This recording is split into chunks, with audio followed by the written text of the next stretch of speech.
भाई कैसे सब लोग, राधे राधे, जय हिंद। स्वागत है आपका हमारे YouTube channel Alok preparation by Alok में। तो आज हम पढ़ेंगे मेंसुरेशन। ये क्लास आपके लिए एसएससी के लिए, एसएससी जीडी के लिए, यूपी पुलिस, लेखपाल, सीटेट, यूपीटेट के लिए, सबके लिए वैलिड होगी। तो हम पढ़ेंगे आज मेंसुरेशन।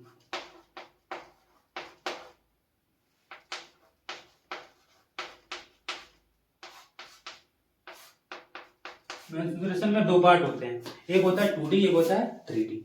देखो, एक तो आपका होता है 2D, जिसको बोलते हैं द्विविमीय आकृतियां।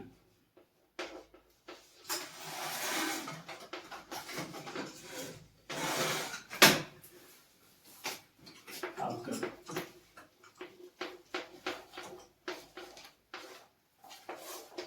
3D को भी नहीं जानेंगे, अभी जानेंगे 2D क्या होता है क्या नहीं होता है, इसमें कौन कौन से पार्ट आते हैं, क्या वर्ग आता है, स्केल आता है, क्या होता है, ये पढ़ेंगे सब। मेंसुरेशन इंग्लिश वाले लिख लेंगे मेंसुरेशन।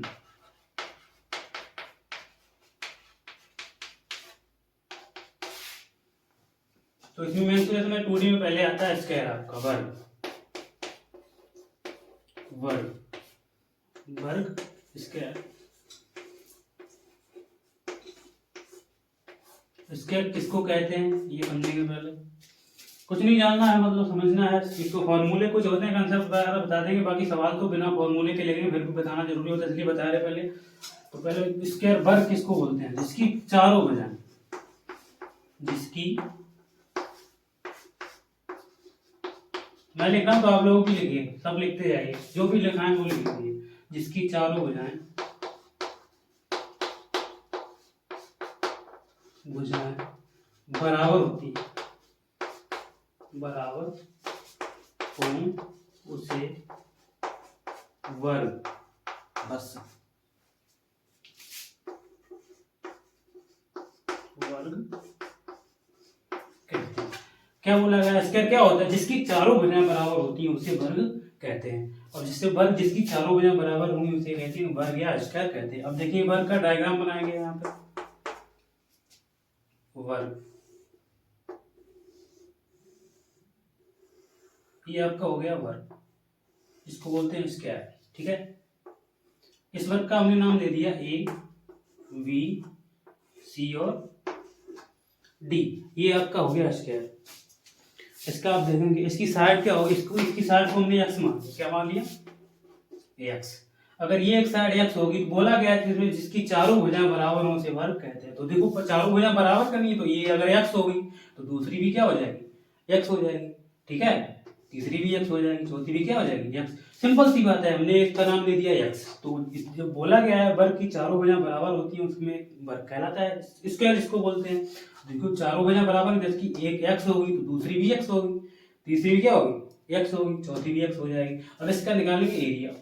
इसकी साइड को हमने क्या माना है, साइड, भुजा। लिखते जाएगा सब लोग, जैसे मैं लिख रहा हूँ वैसे सब लिखते हैं। हालांकि ये सब लिखने की जरूरत कुछ भी नहीं पड़ेगी, सवाल तो डायरेक्ट आंखों में होंगे, फिर भी आप लिख लीजिए, बहुत ही जरूरी है ये लिखना एडवांस के लिए। देखो साइड पर भुजा इसकी क्या मानी थी हमने, एक्स हो गई। अब इसका आता है परिमाप, क्या होगा परिमाप, इसका परिमाप,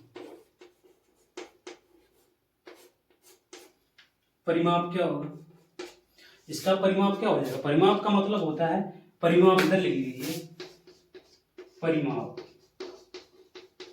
परि का मतलब क्या हो जाएगा, परिधि, परिमाप, परिमाप या परिधि की बात होती है। इसका परिमाप यानी कि इसकी जो परिमाप जो कहलाता है, जितनी उसकी भुजाएं होंगी उसको क्या बोलेंगे, परिमाप बोलेंगे। जिसकी, सॉरी, भुजाओं का, भुजाओं का बस योग परिमाप कहलाता है, भुजाओं का योग परिमाप कहलाता है। तो परिमाप क्या हो जाएगा, बोला गया है कि परिमाप, इसकी साइड अगर एक्स है तो परिमाप क्या होगा, भुजाओं का योग परिमाप कहलाता है। उसकी वर्ग की कितनी भुजाएं दी गई है, 1 2 3 और 4, तो परिमाप क्या हो जाएगा 4x। इसको जोड़ा ही तो जाएगा, एक्स हो गया, एक्स हो गया, प्लस एक्स हो गया, प्लस क्या हो जाएगा एक्स। इसका बराबर क्या हो जाएगा, तो सीधी सी बात है, इसका परिमाप क्या हो जाएगा 4x हो जाएगा। अब इसके एरिया की बात करते हैं। अब इसका एरिया क्या हो जाएगा, साइड इसकी x थी, परिमाप इसका 4x हो गया, क्योंकि चारों भुजाओं का योग क्या कहलाता है, परिमाप कहलाता है। जितनी जिसका भी परिमाप पूछा जाएगा उसमें सिर्फ यही बोला जाएगा उसका परिमाप क्या होगा, उसमें सीधा से एरिया हो जाएगा, भुजाओं का योग परिमाप कहलाता है। अब देखिए इसका क्षेत्रफल क्या हो जाएगा, एरिया की बात करें जिसको, क्षेत्रफल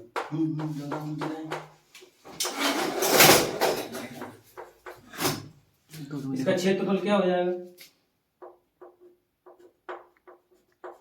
क्षेत्रफल का मतलब होता है भुजा गुणे वर्ग के, मतलब वर्ग का अगर क्षेत्रफल की बात करें इसका हो जाएगा भुजा गुणे भुजा, सीधी सी बात, भुजा गुणे भुजा क्या हो जाएगा, वर्ग का क्षेत्रफल हो जाएगा। तो उसकी भुजा क्या थी, x थी, तो उसकी भुजा x थी, तो दूसरी भुजा भी क्या हो जाएगी, दूसरी x हो जाएगी। तो x का गुणा करेंगे तो क्या हो जाएगा, x स्क्वायर हो जाएगा, गुणा में घातें जुड़ती हैं तो सीधी सीधी क्षेत्रफल क्या हो जाएगा, x स्क्वायर हो जाएगा। तो इसका साइड x हो गया, परिमाप इसका 4x हो गया, क्षेत्रफल इसका भुजा गुणे भुजा यानी x स्क्वायर हो गया। अब इसकी बात करेंगे डायगोनल की, यानी डायगोनल क्या होता है, डायगोनल, इसको डी से मतलब डायगोनल विकर्ण, विकर्ण की बात करेंगे, इसका विकर्ण वर्ग का विकर्ण देखेंगे, डायगोनल डी। और विकर्ण क्या बोलते हैं, वर्ग का जो डायगोनल होता है, वर्ग का जो डायगोनल होगा वो उसका भुजा का √2 गुना होगा। सीधी सी बात है, क्या होगा, उसका डायगोनल जो होगा भुजा का √2 गुना होता है इसका वर्ग का। स्क्वायर का मतलब डायगोनल क्या हो जाएगा, डायगोनल विकर्ण क्या हो जाएगा, भुजा इंटू इसका √2 गुना। तो इसकी भुजा आपने क्या मानी थी, x थी, और √2 गुना होगा तो √2 हो जाएगा, इसका क्या हो जाएगा √2x। तो विकर्ण क्या हो जाएगा इसका √2x। अब जैसे ये क्वेश्चन ले लेते हैं, जैसे एरिया जैसे दे दिया, अब जैसे एक एरिया दे दिया आपने, एक मतलब सवाल देख लेंगे इसी बेस पे। जैसे आपने एक वर्ग दे दिया, उसकी भुजा को दे दिया x बराबर 40 दे दिया, समझते जाइएगा क्या क्या होगा। अगर एक वर्ग दे दिया गया है, उसके वर्ग है, उसकी इसकी भुजा 40 दे देगी, तो उसके हमें क्या निकालना है, उसका डायगोनल भी निकालना है, उसका एरिया भी निकालना है, उसका परिमाप भी निकालना है। देखिए देखिए डायगोनल क्या अभी बोला था हमने, जो भुजा अगर 40 दी गई है, तो जब 40 दी गई तो हमने विकर्ण क्या बोला था, भुजा का √2 गुना होगा, तो इसका विकर्ण हो जाएगा 40, भुजा दी गई तो उसका √2 गुना क्या होगा 40 ये क्या हो जाएगा, डायगोनल हो जाएगा। अब देखेंगे इसका एरिया क्या होगा, तो एरिया का हमने अभी फॉर्मूला देखा था, इसको क्षेत्रफल क्या होता है इसका भुजा गुणे भुजा, तो x इंटू x स्क्वायर हो जाएगा। तो इसका भुजा जब x दी गई, x बराबर 40 दिया गया है, तो भुजा एरिया होता है क्या, x इंटू x, 40 इंटू 40 कर देंगे, सीधी सी बात है, 40 इंटू 40 कर देंगे, कितना हो जाएगा 1600 वर्ग मीटर, 16 सही देखो ना, ठीक है 1600 वर्ग मीटर हो जाएगा, ठीक है 40 इंटू 40 हो जाएगा। अब इसका परिमाप देखेंगे, तो परिमाप हमने क्या बोला था, चारों भुजाओं का यानी क्या क्या हो जाएगा योग, जब यानी इसकी अगर एक परिमाप, एक भुजा अगर 40 दी गई है तो परिमाप क्या हो जाएगा, चारों भुजाओं का योग यानी कि 4a हो जाएगा इसका, 4x हो जाएगा। तो 4 इंटू भुजा कितना दिया गया था 40, तो कितना हो जाएगा 160 वर्ग मीटर, ये क्या हो जाएगा परिमाप हो जाएगा इसकी। ये वर्ग कितना कॉन्सेप्ट है, आप इसका लिख लीजिए, स्क्रीन छोड़ लीजिए, बहुत अच्छी तरीके से समझिए, कोई ज्यादा गड़बड़ी नहीं है, इतनी टेक्नोलॉजी नहीं, फिर भी अच्छा समझाने की कोशिश करेंगे और अच्छा लिखने की कोशिश करेंगे। तो आप इसको लिखते जाइए, इसके बाद अब देखेंगे आयत क्या होता है, रेक्टेंगल क्या होगा। अब देखो, अब क्या एक कॉन्सेप्ट लिख लेंगे, बहुत अच्छी सी बात है, वर्ग के विकर्ण के बारे में कॉन्सेप्ट बढ़िया है, लिख लेंगे, इसको याद रखेंगे, ये लाइन सबसे ज़रूरी होगा, ये बहुत ही काम आएगा आपके। लिखेंगे यहाँ पे, लिख लेंगे √2 से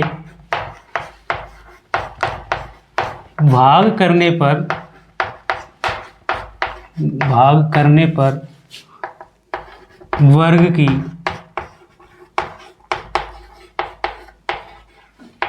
वर्ग की भुजा प्राप्त होगी,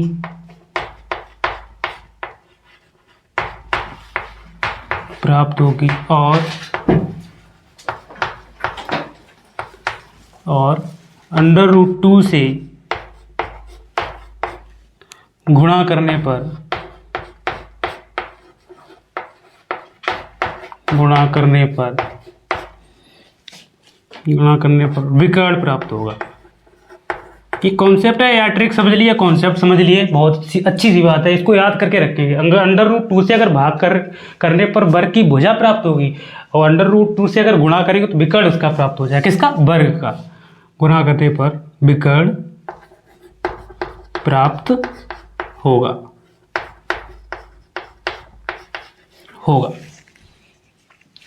अब जैसे भाई एक क्वेश्चन अभी दिया गया, अगर विकर्ण दिया गया, डायगोनल अगर वर्ग का दिया गया है 40√2, तो उसकी हमें क्या निकालना है? साइड निकालनी है,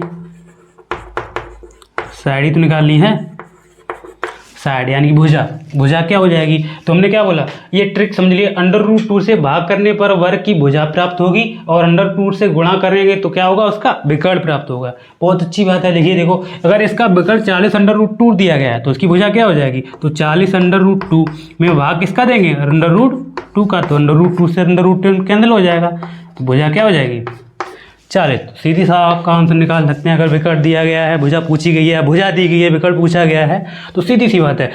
ये कॉन्सेप्ट ट्रिक है तरीके, लेकिन अंडर रूट 2 से भाग करने वर्ग की भुजा प्राप्त होगी और अंडर रूट 2 से अगर गुणा करेंगे तो उसका वर्ग का विकर्ण प्राप्त हो जाएगा। ये कॉन्सेप्ट है। इसके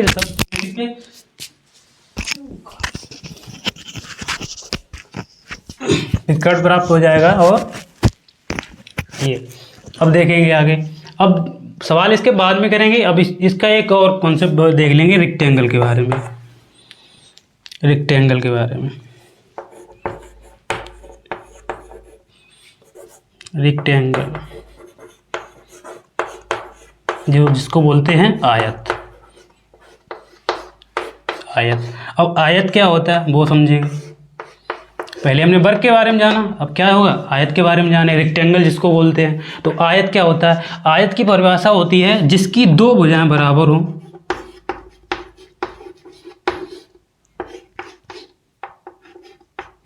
जिसकी दो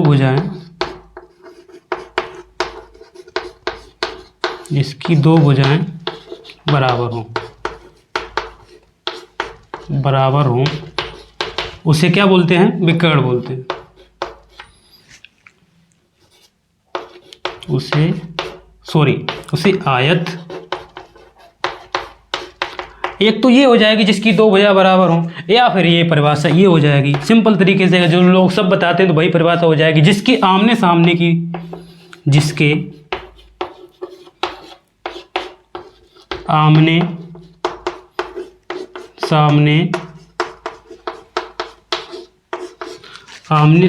की भुजाएं बराबर होती। क्या इसकी परिभाषा क्या हो जाएगी रेक्टेंगल की? रेक्टेंगल क्या होता है? जिसके आमने सामने की भुजाएं बराबर होती हैं। तो रेक्टेंगल का डायग्राम बनाएंगे तो सीधा इसकी देख के बनाना, जिसकी दो भुजाएं बराबर होती हैं आमने सामने की। तो रेक्टेंगल बनाएंगे तो आमने सामने की भुजाएं बराबर करनी है रेक्टेंगल में।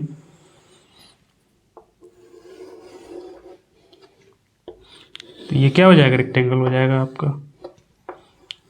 जैसा कि बोला गया है, लाइन में बोला गया है कि जिसके आमने सामने की भुजाएं बराबर होती हैं उसको क्या बोलते हैं? रेक्टेंगल बोलते हैं। और इस रेक्टेंगल का नाम दे देते हैं ए, बी, सी और डी। अब देखेंगे तो डायग्राम तो हमने बना लिया जिसके आमने सामने। देखो ये भुजा बराबर है, ये भुजा बराबर है। हालांकि इतनी टेक्नोलॉजी नहीं है, फिर भी बना के देखा है तो हमने अपने हिसाब से बना लिया है कि दोनों भुजाएं इसकी जो है आमने सामने की बराबर है। जब इसकी आमने सामने की भुजा बराबर है तो उसका डायगोनल क्या हो जाएगा? देखेंगे यहाँ पर। अब देखो ये डायगोनल सबसे लंबी अगर आयताकार का मतलब पूछा है उसकी लंबी छड़ी, यानी कि उसको बोलते हैं डायगोनल। तो क्या हो जाएगा? और डायगोनल हमेशा ये जो आप ये एरिया होता है, ये समकोण त्रिभुज हो गया, ये ऊपर वाला देखेंगे समकोण त्रिभुज हो गया। इसके बारे में एक अच्छी सी बात बताएंगे अभी। देखो तो रेक्टेंगल ये हो जाएगा। अब इसके रेक्टेंगल का देखेंगे, इसका अगर हमने भुजा एक्स मान ली, ये एक्स हो गया, ये हो गया वाई, या फिर एक्स वाई को नहीं मानेंगे तो क्या हो जाएगा? इसको बोलते हैं लेंथ, यानी लंबाई को क्या बोलते हैं? लेंथ। तो इस एक्स को छोड़कर आप क्या बोल सकते हैं? लेंथ। इसकी ये लेंथ हो जाएगी और ये क्या हो जाएगी? ब्रीथ हो जाएगी,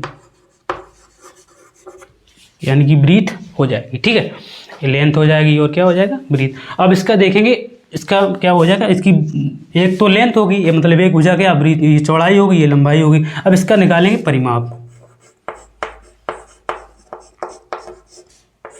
परिमाप, इसका परिमाप क्या हो जाएगा? परिमाप हमने क्या बोला था वर्ग के वाले में एक लाइन लिखवाई थी कि परिमाप क्या होता है, जिसकी जितनी भुजाएं होती हैं उन भुजाओं का योग ही क्या कहलाता है? परिमाप कहलाता है। तो देखो ये इसकी एक लेंथ ये हो गई, ये मतलब इसमें बोला गया है जिसकी आमने सामने की दो भुजाएं बराबर होती हैं, तो इसकी ये बराबर होगी, ये बराबर होगी, तो ये भी ये बराबर होगी, ये बराबर होगी, तो इसको इकट्ठा तो लिख नहीं सकते। तो क्या हो, लेंथ और लेंथ अलग हो जाएगा और ब्रीथ और ब्रीथ अलग जुड़ेगा। तो क्या हो जाएगा?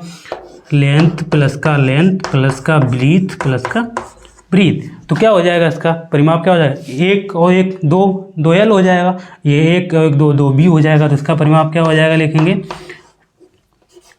2L plus 2। देखते हैं ये कैसे क्या चीज़ निकलती है। ये डायरेक्ट नहीं, डायरेक्ट तो लिख जाता है कि 2L प्लस बी लिख दिया, लेकिन आया कैसे है, कैसे बन के? तो ये आप देखिए, तो 2L प्लस का 2B हो जाए तो यहाँ से 2 कॉमन लेंगे, तो 2L प्लस का B।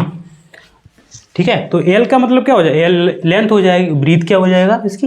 ये हो जाएगी चौड़ाई। ठीक है, जहाँ आप यहाँ लिख देंगे सिंपल सी भाषा में लिख लेंगे यहाँ पर, जहाँ L बराबर लंबाई और B बराबर क्या हो जाएगी? चौड़ाई।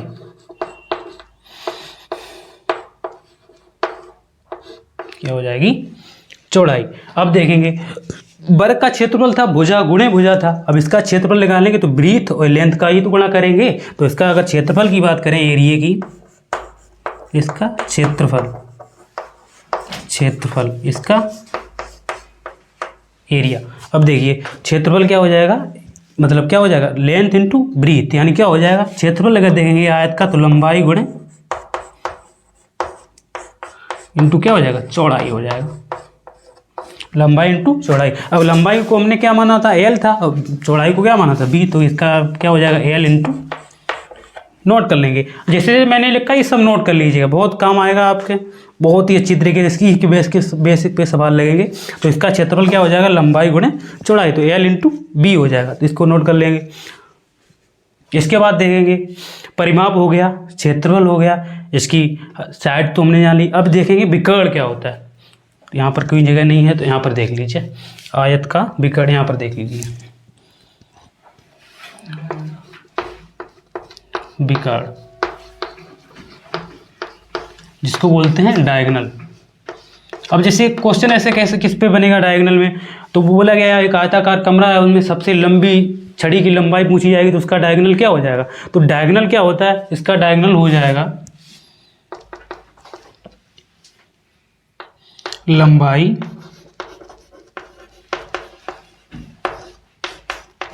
प्लस चौड़ाई इसका वर्ग। इसका भी क्या हो जाएगा? इसके ये हो जाएगा अंडर रूट के अंदर। तो इसका क्या हो जाएगा? विकर्ण क्या हो जाएगा? लंबाई प्लस चौड़ाई का वर्ग। तो क्या हो जाएगा इसका अगर विकर्ण निकालेंगे,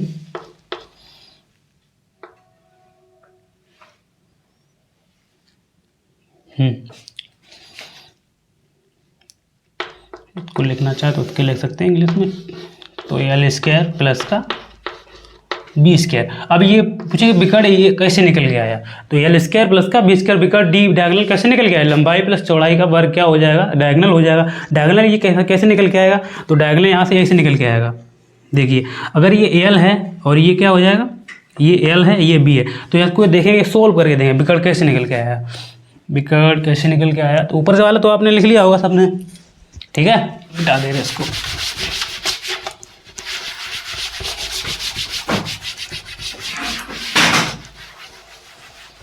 अब देखिए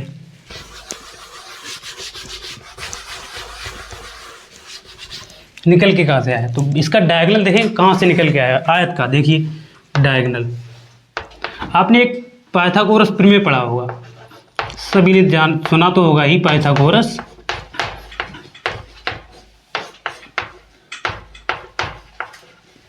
प्रमेय। तो पाइथागोरस प्रमेय का होता है कर्ण का वर्ग बराबर लंब का वर्ग प्लस आधार का। तो कर्ण को अगर इंग्लिश में देखें तो कर्ण को हाइपोटेनस बोलते हैं, इसको बोलते हैं लंबवत को क्या बोलते हैं, सॉरी समझ में नहीं आ रहा। तो ये कर्ण का वर्ग बराबर लंब का वर्ग प्लस का बेस यानी कि आधार का वर्ग। परपेंडिकुलर। ठीक है, अब देखेंगे कैसे निकल के आया। तो आयत का हमने देखेंगे कोई भी हिस्सा ले लेंगे, चाहे ये ले लेंगे चाहे ये वाला ले लेंगे, ये दोनों क्या होते हैं आपस में बराबर होंगे। देखिए तो लेंथ और ब्रीथ दिया गया, तो ये लेंथ ये भी हो जाएगा, ब्रीथ ये भी हो जाएगा। तो देखिए हम ये वाला ले रहे तो लेंथ और ब्रीथ हो जाएगा, तो कर्ण तो यही तो होगा ना, कर्ण क्या हो जाएगा, तो कर्ण को हमने क्या मान लिया है, तो कर्ण का वर्ग बराबर क्या हो जाएगा, कर्ण का वर्ग बराबर। अब देखिए लंबाई क्या दिया गया है, लंब क्या हो जाएगा, यही तो होता है हाइपोटेनस, तो वो लंब क्या हो जाएगा, परपेंडिकुलर क्या है, तो ब्रीथ दिया गया, ब्रीथ को हमने क्या माना था, बी, यही तो है, तो बी स्क्वायर प्लस। अब देखिए कि आधार क्या दिया गया है इसका, बेस एल दिया गया ना ब्रीथ, तो एल का स्क्वायर, और कर्ण का जो वर्ग यहाँ से हटाएंगे तो कर्ण अगर निकालेंगे तो क्या हो जाएगा, बी स्क्वायर प्लस का एल स्क्वायर। अब जिससे वर्ग घटेगा तो ऊपर अंदर उधर क्या चढ़ जाएगा, इसका अंडर रूट। तो यहाँ से आपका क्या निकल गया है, तो डायगोनल यहाँ पर इस तरीके से निकल गया। डायगोनल का फॉर्मूला क्या हो जाएगा, तो रूट बी स्क्वायर प्लस का एल स्क्वायर, या रूट के अंदर लंबाई का स्क्वायर वर्ग और प्लस चौड़ाई का वर्ग, ये आपके क्या हो गया, डायगोनल हो गया किसका, आयत का। ठीक है, लिख लीजिए आप, नोट कर लीजिए। अब इसके आधार पर कल सवाल लगवाएंगे, आगे के लिए इतना ही।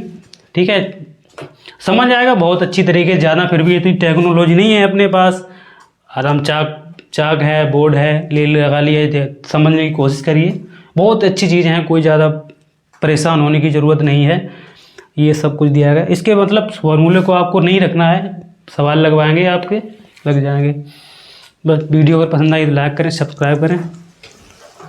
थैंक यू, धन्यवाद।